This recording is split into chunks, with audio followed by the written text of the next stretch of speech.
반갑습니다. 모래놀이 치료 2주차 시간입니다. 지난 한 주간 선생님들 잘 보내셨나요? 저는 매일 뉴스를 통해 코로나 확진자 수가 전날에 비해 감소를 했나 안 했나 확인하고 있습니다. 아침, 점심, 저녁 이렇게 3번씩 말이죠.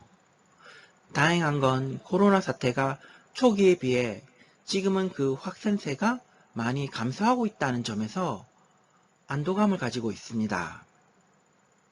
하지만 그럼에도 불구하고 개강일 일정이 뒤로 연기되어 많이들 아쉬울 것입니다. 그렇지만 선생님들의 안전을 위한 조치이므로 이해 부탁드립니다. 그리고 동영상 강의에 대해 선생님들께서 일부 염려하시는 부분이 있어 말씀드리겠습니다. 동영상 강의에 대해서 긍정적으로 생각하시는 선생님들도 계시지만 일부 선생님들 입장에서는 동영상 강의에 대해서 아쉬움을 생각하시는 분도 계실 것입니다. 선생님들과 오프라인 수업을 하게 된다면 제가 수업 중간중간 동영상에서 언급되었던 부분들은 한 번씩 짚고 넘어가도록 할 테니 동영상 강의에 대해서 마음 편히 시청하셨으면 좋겠습니다. 2주차 강의를 시작하기 앞서 지난 1주차 복습을 하겠습니다.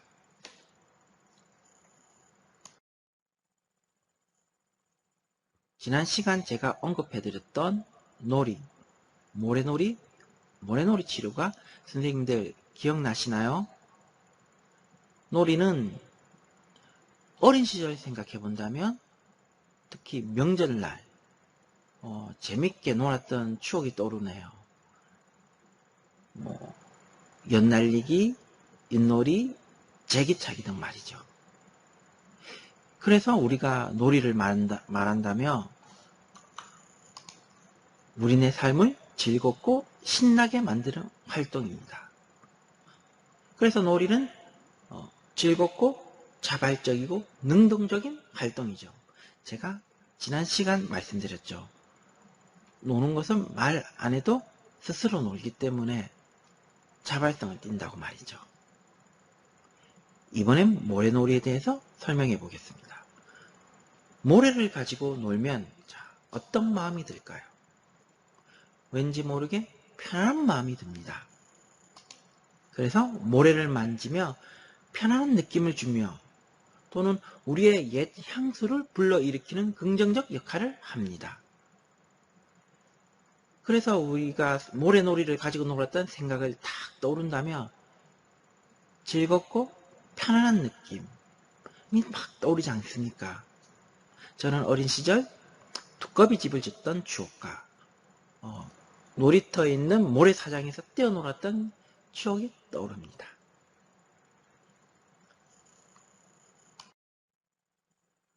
모래놀이 치료를 쉽게 말씀드린다면 모래상자의 피규어를 이용하여 나의 마음을 표현하는 과정입니다. 또는 여행이죠. 모래놀이 치료는 나 자신을 살펴볼 수가 있습니다. 무슨 말인지 조금 더 보충해서 설명드리겠습니다. 마음에 드는 피규어 있지 않습니까? 피규어를 모래상자에 놓게 되면 무엇을 하고 있는지 우리가 추측할 수가 있죠. 가령 수박이란 피규어를 모래상자에 둔다면 우리는 내가 수박이 먹고 싶나? 혹은 수박을 가지고 뭐 할 거나 이렇게 생각하는 거죠. 즉, 왜 내가 이 피규어를 놓은 거지 하고 생각할 수 있기 때문에 나 자신을 살펴볼 수 있습니다.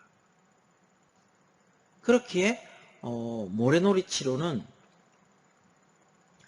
피규어 하나하나 놓다 보면 여러 가지 사항들을 뭔가 다시금 내가 살펴보는데 가령 그때는 어떤 내가 친구랑 다투었던 상황에 대해서 모래상자에 피규어를 넣고 재구성을 했다고 치겠습니다.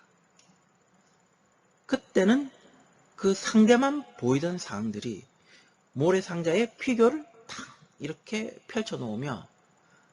앞면도 보이지만 옆면도 보이고 뒷면도 보입니다. 즉 그 당시에 보이던 부분이 아닌 다른 부분까지도 함께 폭넓게 볼 수 있다는 거죠. 즉 관점을 하나만 보는 게 아니라 다양하게 두루두루 볼 수 있기 때문에 보다 내가 그 상황을 객관적으로 살펴볼 수 있습니다. 이번 2주차 시간에는 나바와족, 웰스, 로엔펠트, 융, 칼프, 일본 모래놀이 치료, 한국 모래놀이 치료 등을 차례로 살펴보면서 모래놀이 유래와 발전 과정에 대해서 깊이 알아보는 시간을 가지도록 하겠습니다. 그럼 나바오족부터 살펴보겠습니다. 선생님들, 지금 보시는 그림은 뭘로 그렸을까요? 놀라지 마십시오. 바로 모래입니다. 이 그림은 아메리칸 인디안인 나바오족들이 그린 그림입니다. 신기하죠? 이들 부족은 모래 그림이 있지 않습니까? 모래로 그림을 그린 후 그 그림이 바람에 휘웅 날아가 버리며 정신적 고통도 사라진다고 믿었습니다. 이들 부족에게 모래 그림은 신이 들어오고 나간 자리라서 무척 신성시 여겼습니다. 나바오족들은 이렇게 모래 그림을 그림으로써 상대의 치유를 기원하기도 하지만 또는 한편 옛날의 고대 부족들 같은 경우 특히 농사가 잘 돼야 되지 않겠습니까? 왜냐? 먹고 사는 게 이분들에게는 이슈였으니까요. 그래서 초기에는 자연을 숭상숭배했죠. 나바오족 같은 경우는 모래를 신성시 여겼습니다. 그래서 농사가 잘 되어 좋은 수확을 기원하는 예식을 할 때 모래 그림을 그렸습니다. 그림이 다 완성이 되면 그때는 땅속 깊게 쫙 묻어가지고 처리했습니다. 그렇게 딱 기원을 끝마치면 농사가 잘 될 거라고 믿었던 거죠. 그래서 학자들은 이런 점들을 볼 때 모래놀이 치료의 유래는 아메리칸 인디언인 나바오족들이 모래 그림을 그리는 관습에서 시작되었다고 말합니다. 정리하자면 모래놀이 치료 유래는 아메리칸 인디언인 나바오족들에서 시작되었다고 보시면 됩니다. 그럼 다음 넘어가겠습니다. 모래놀이 치료를 공부함에 있어서 웨이스란 학자를 언급한 이유는 이 사람이 쓴 책 한 권의 이유가 있습니다. 그는 1911년 영국에서 마룻게임이란 책을 출판하였습니다. 그 책 내용을 살펴보며 그는 이렇게 말을 하였습니다. 아동에게 마루는 무한한 상상력을 펼칠 수 있는 공간이다. 그리고 행복감을 느낄 수 있는 공간이다. 이렇게 언급하였습니다. 이 점은 아동에게 관심이 많은 학자들에게 영감을 주었는데 그 학자들 중에 한 명이 바로 모래놀이 치료를 언급하면서 빼어나올 수 없는 인물인 로엔펠트였습니다. 그래서 이 로엔펠트에게 영감을 주었다는 측면에서 웰스란 학자를 언급하는 이유입니다. 정리하자면 웰스의 마룻게임이란 책은 로엔펠트란 모래놀이 치료 학자에게 영감을 주었습니다. 이 점을 기억해 주세요. 그녀는 어린 시절 몸이 몹시 병약했습니다. 허약했던 거죠. 그리고 가정 환경 동안 불우했는데 부모님이 이혼을 했습니다. 그러다 보니 이 로엔펠트라는 학자의 어린 시절 가정 환경은 순탄치 않았습니다. 그런 불우한 가정 환경 속에서 이 로엔펠트는 아동에게 깊은 관심을 갖고 열심히 공부한 결과 의사가 되었습니다. 그래서 그는 처음에 소아과 의사가 되었는데 어린 시절부터 관심이 있었던 아동에 대해서 깊이 연구하고자 소아정신과로 옮겼습니다. 이 당시 같은 경우 아동은 지금의 현재 아동으로 보는 게 아니라 당시에는 노동력의 대상으로 봤기 때문에 조금은 그 인권 자체가 열악했습니다. 그리고 아동의 사고는 성인의 잣대로 봤던 거죠. 그래서 성인의 잣대로 평가해야 된다는 그런 사회적 분위기에 로엔펠트란 학자는 어땠을까요? 당연히 반감을 가졌죠.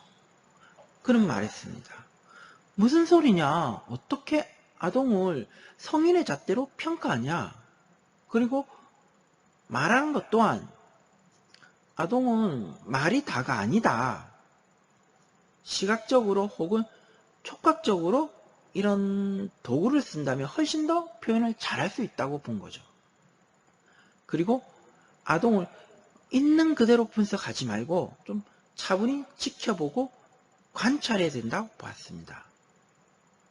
즉 보이는 게 다가 아니란 거죠. 그래서 로엔펠트란 학자는 연구를 오랜 동안 하면서 아이들이 즐겁게 모래놀이 하는 모습에 영감을 받았습니다. 그래서 만든 기법이 바로 세계 기법인 거죠. 즉 아동이 스스로 자기 마음을 나타낼 수 있는 세계 기법을 만들게 되었습니다. 이 세계 기법을 이름 지은 이유는 아이들에게 모래상자와 여러 가지 소품을 보여줬습니다. 그러니까 아이들이 하는 말이 와, 세계다 해서 세계 기법인 거죠. 자, 정리를 한다면 로엔펠트란 학자는 아이들이 스스로 자기 마음을 나타낼 수 있는 세계 기법을 만든 학자입니다.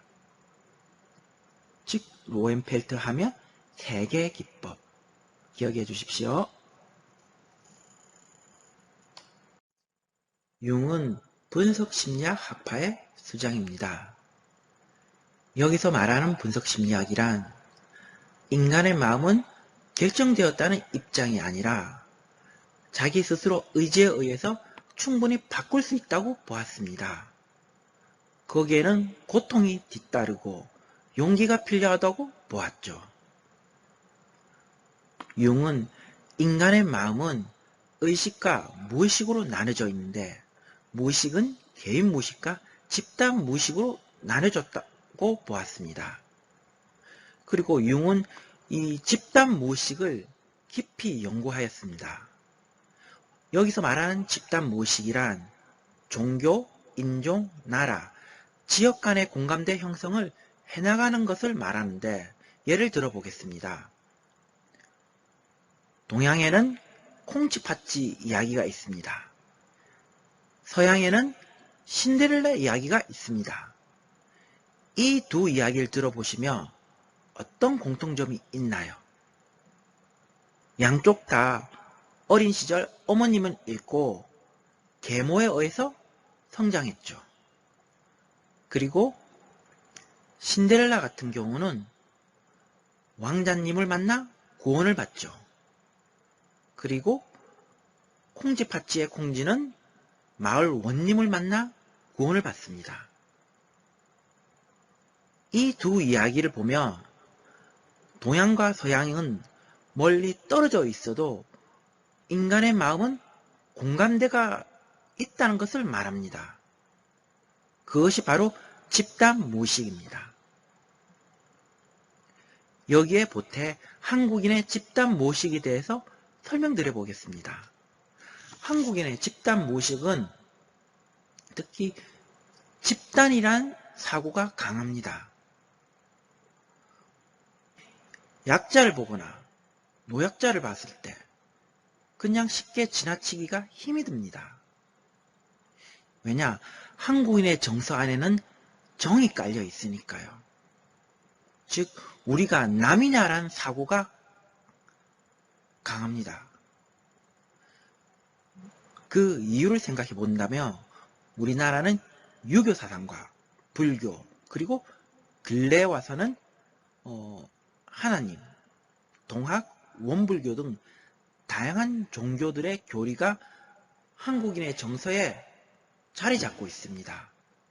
특히 충과 효 그리고 정, 이 사고들이 한국인의 정서에 뿌리 박혀 있다 보니 나보다는 집단을 우선시 여기는 마음이 강합니다.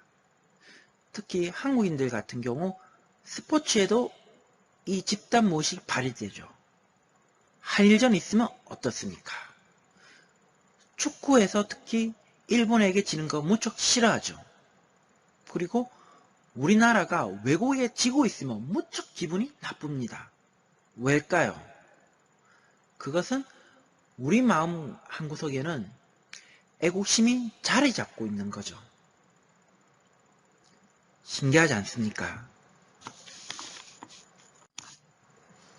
이번 코로나 사태를 본다면 한국인의 집단 모식이 무척 잘 나타나죠. 나 개인보다는 우리라는 집단 모식이 이 코로나 사태를 잘 극복할 수 있도록 이끈 것 같습니다. 이것이 한국인의 집단 모식의 힘이죠.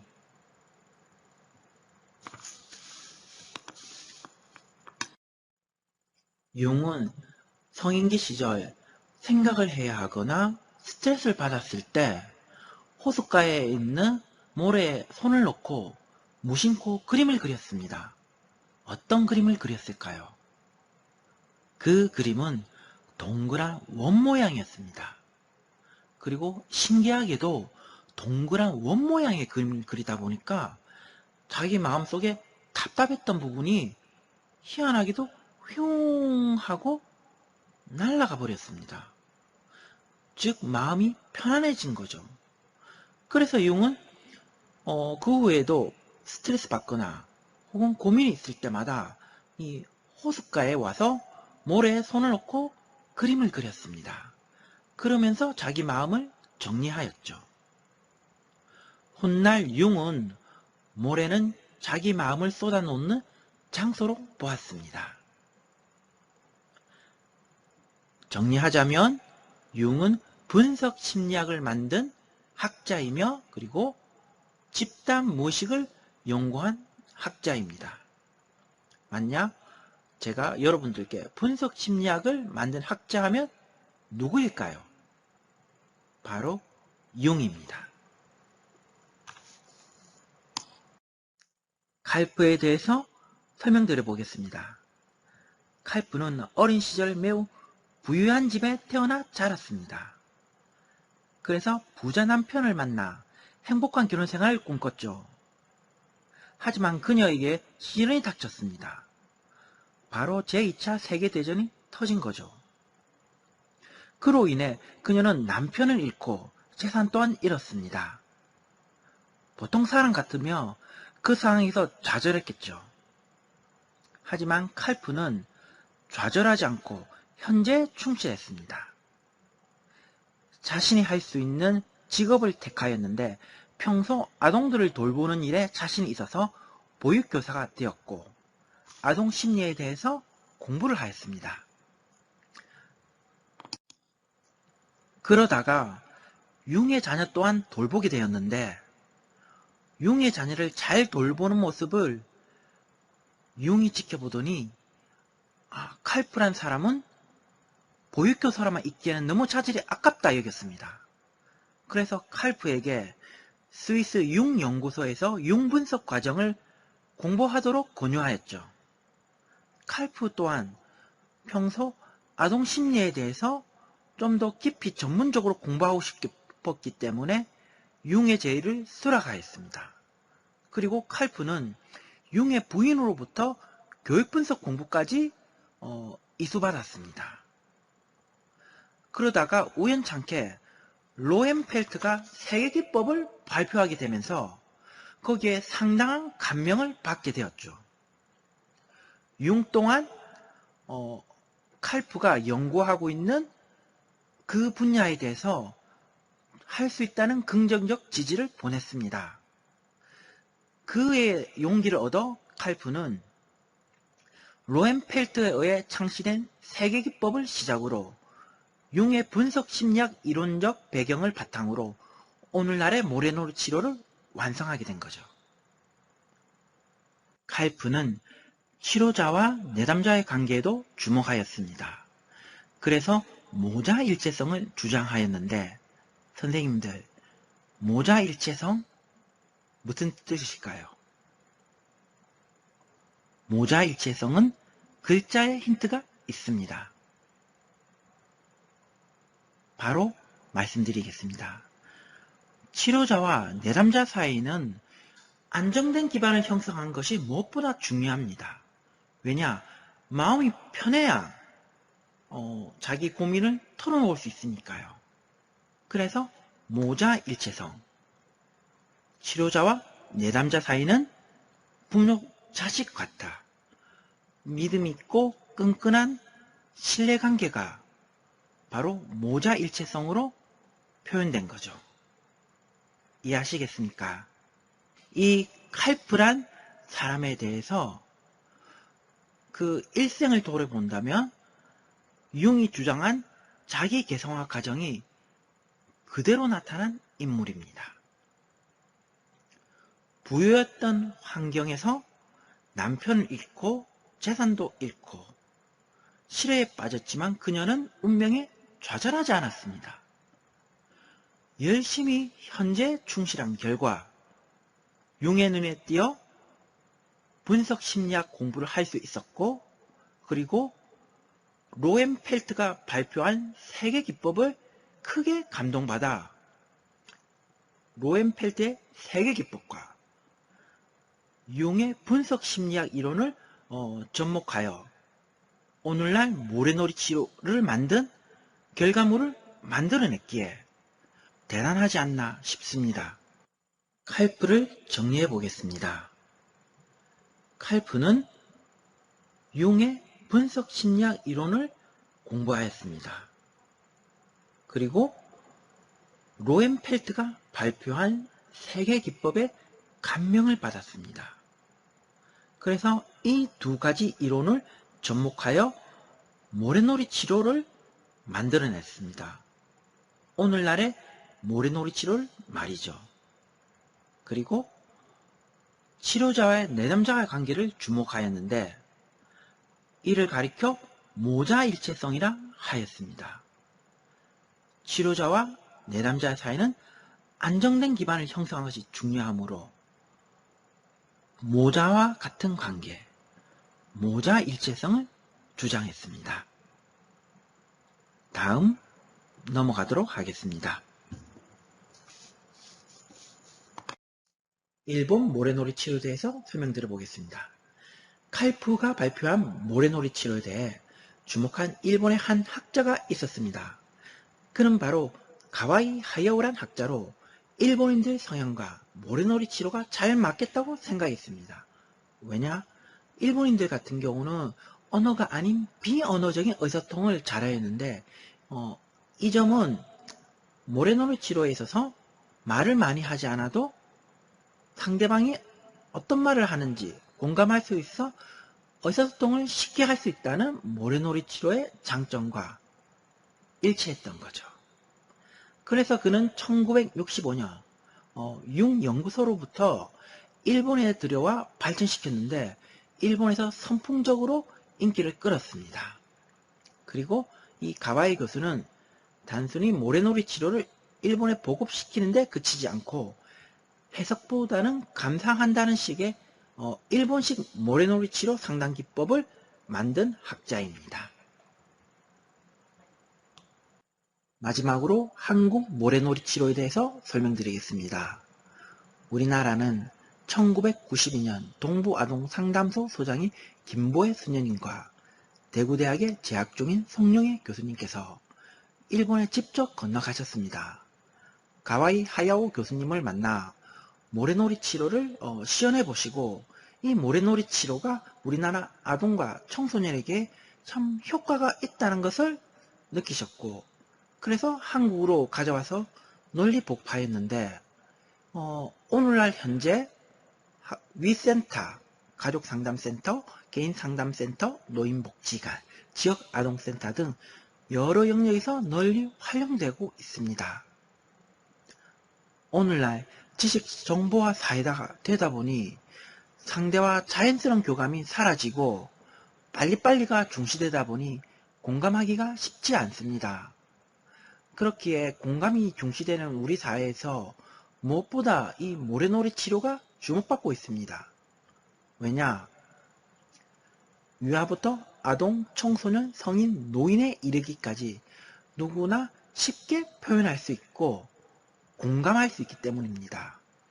말을 많이 하지 않아도 상대방이 표현한 피규어를 보며 아, 상대방 마음이 저 마음이겠구나 하고 추정할 수가 있어 공감하기가 훨씬 수월하죠. 바로 모래놀이 치료의 매력입니다. 이상 2주차 모래놀이 치료 역사를 마치며 그럼 이번 시간 이야기 드렸던 주요 내용들을 한 번 더 짚어드리겠습니다. 모래놀이 치료에 유래하면 선생님들 뭐가 떠오르십니까? 아메리칸 인디언인 나바오죠. 다들 맞추셨죠? 그리고 웰스가 지은 책이 있습니다. 어떤 책인가요? 정답은 마루게임입니다. 이 책의 내용에는 마루가 아동에게 얼마나 유용한 장소인지 나타나 있습니다. 무한한 상상력과 행복감을 만들어낸 공간이 바로 마루인 거죠. 그리고 이 웰스란 지은 책인 마루게임의 영감을 받은 학자가 있습니다. 누구일까요? 바로 로엠 펠트입니다. 로엠 펠트가 만든 기법이 있는데 무슨 기법일까요? 바로 세계 기법입니다. 이 세계 기법은 아동이 말로서 표현하는 한계가 있기 때문에 좀 더 자유롭게 나타낼 수 있는 매개체, 즉 모래놀이를 통해서 아동의 생각과 사고를 자유롭게 표현토록 만든 기법입니다. 그리고 분석 심리학을 만든 학자는 누구인가요? 바로 융이죠. 융하면 어떤 연구를 집중적으로 하였나요? 바로 인간의 집단 무의식입니다. 그리고 융의 제자로 가장 대표적인 인물을 꼽는다면 누구인가요? 바로 칼프죠. 칼프 하면 떠오르는 게 뭐가 있습니까? 로엠펠트가 만든 세계 기법과 융의 분석 심리학 이론을 접목하여 오늘날의 모래놀이 치료를 만든 장본인입니다. 그래서 모래놀이 치료하면 칼프 꼭 기억해 주셨으면 합니다. 그리고 이 칼프에게서 배운 모래놀이 치료를 일본에 가져와 전파한 학자가 있습니다. 누구일까요? 바로 가와이 하야오입니다. 그리고 가와이 하야오로부터 배운 모래놀이 치료를 한국에 가져와 전파한 사람들이 있습니다. 누구일까요? 김보의 수녀님과 송영의 교수님입니다. 그럼 이번 시간 모래놀이치료 2주차 수업을 마치도록 하겠습니다. 선생님들 수고하셨습니다.